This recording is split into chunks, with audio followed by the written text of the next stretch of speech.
pulling out of the bowl and then pulling out of the league. How did you get to that position? I think, like many clubs, Stuart, we've kind of struggled a little bit since COVID. You didn't want to blame everything on COVID, but numbers kind of were dwindling following that. Guys found new hobbies. Given the kind of average age at the YM, guys started to have their own families and that kind of thing.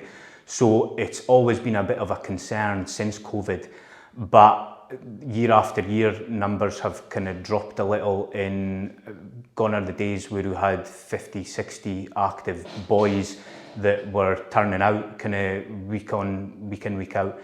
So we just kind of lost a few boys, and it's very difficult now to maintain a season if you've only got 20 active boys as opposed to 30 or 40. It's difficult to run that. A couple of injuries, a couple of guys, again, had new arrivals, new babies arriving this season, so obviously that kind of changes their lifestyle a bit. Few guys with weekend shifts, and it's just led to the position where we were really struggling to field sides. We played a couple of game on fixtures where we could only field maybe 12 or 13, but that's no sustainable in the long term, unfortunately.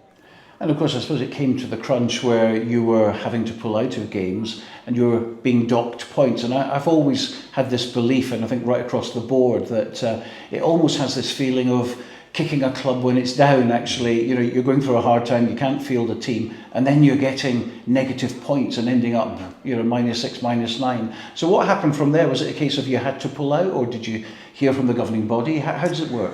Because we'd pulled out of 3 fixtures, we received an email from the SRU. Essentially what that was saying was that the club had to make a decision. We decided to basically jump before we were pushed at that point, and we decided to pull out with the league for the remainder of the season. Now, that doesn't mean that the club's folding. The club is still very much active, and our kind of emphasis now is that we're taking the time out to regroup and rebuild and put together a plan so that we can be back next season, hopefully stronger than we've been for a number of years. And of course, a lot of people immediately, when they see teams pulling out of the league, they think negative things. They think this is the end of the run after 96 years or whatever it is.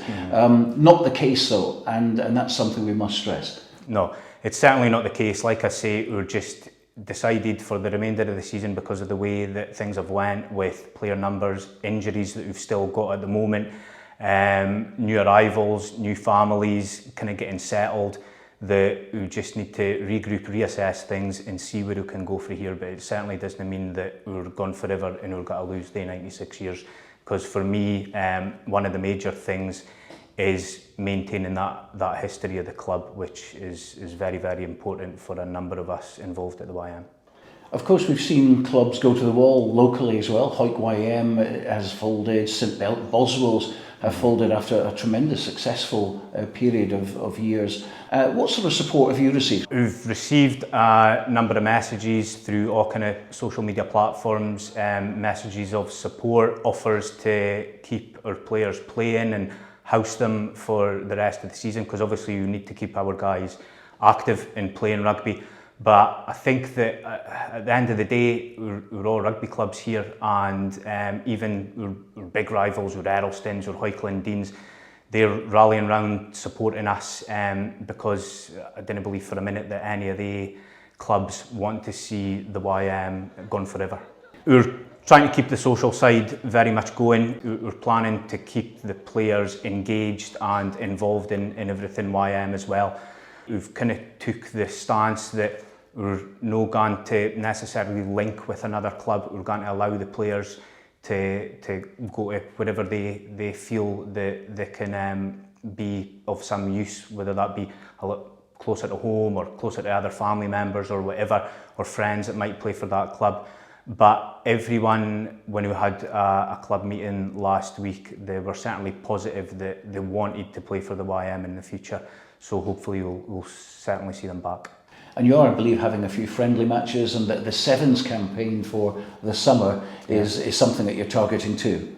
Certainly, we've yet to arrange any friendly fixtures, 15 aside, but we're hoping to get a couple of them arranged in 2025, and next year's Sevens campaign will be a really big focus.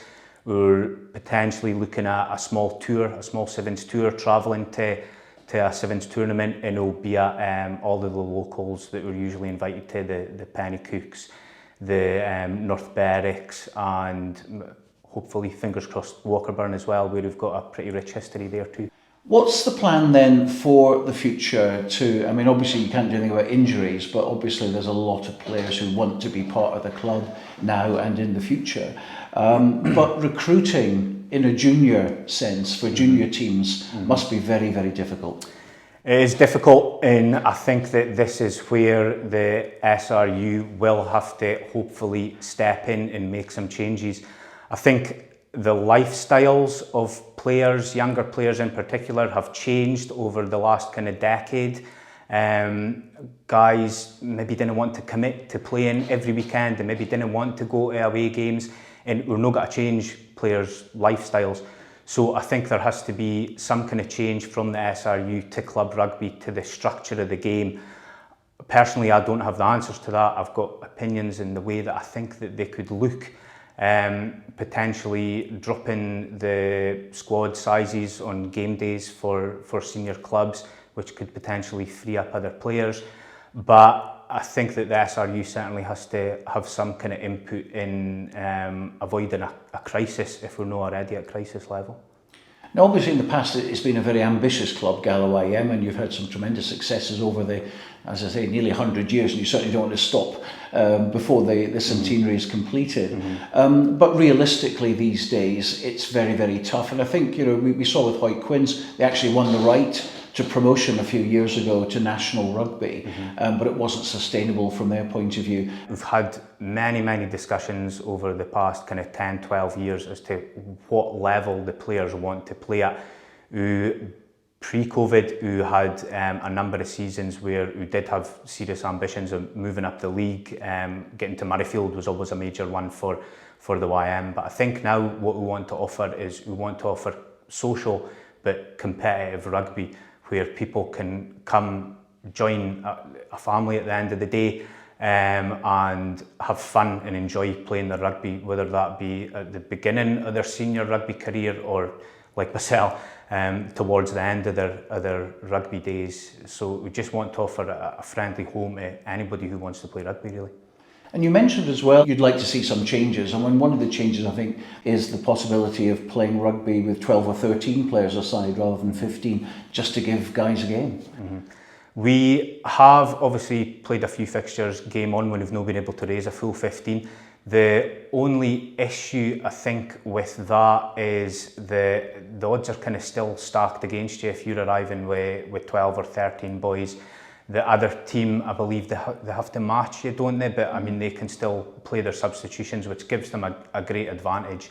At the end of the day, back in 70s, 80s and years gone by, there was no subs, and they played 15 boys played 80 minutes. So like I was kind of touching on earlier, I'm not sure if that's the way that the SRU could potentially look, is to drop squad numbers. I know that guys are bigger, stronger, injuries are maybe more prevalent now, but that's more kind of relevant to the professional game and not so much the amateur game. So it's potentially one way that the SRU could look. Because as you say, I mean, if there was, say, 2 substitutes in the future, then that frees up 3 or 4 boys for a second team or a Gala YM or a Hoyt Quinns, exactly. And that could definitely work. I mean, when you look at some of these senior clubs, if you take Gala for example, they need at least 60 active boys to field 2 competitive sides.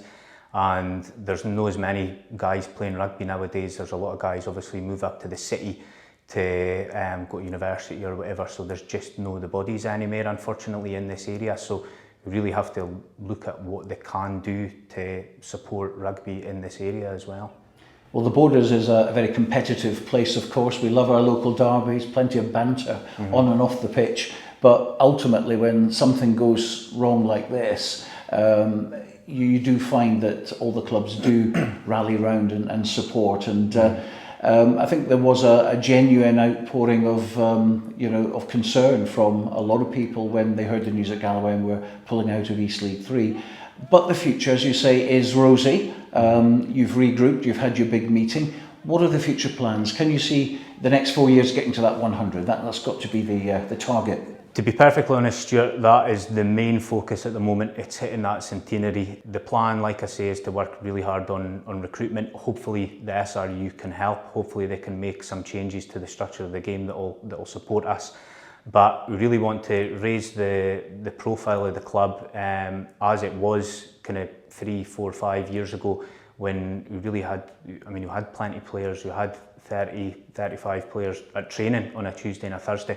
We want to get back to that, raise the profile of the club, get some new bodies in, young and old, also potentially maybe the generation before me coming onto the committee, helping out on that side of things, and reach that centenary and then see where we can go after that.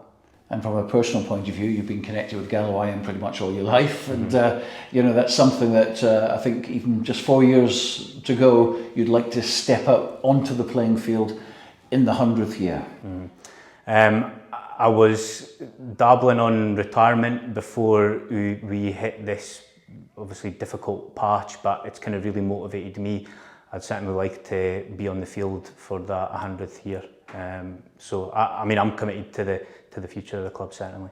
Well, we wish you and the club all the best, and let's hope that things go well, particularly for next season. Thanks, Stuart.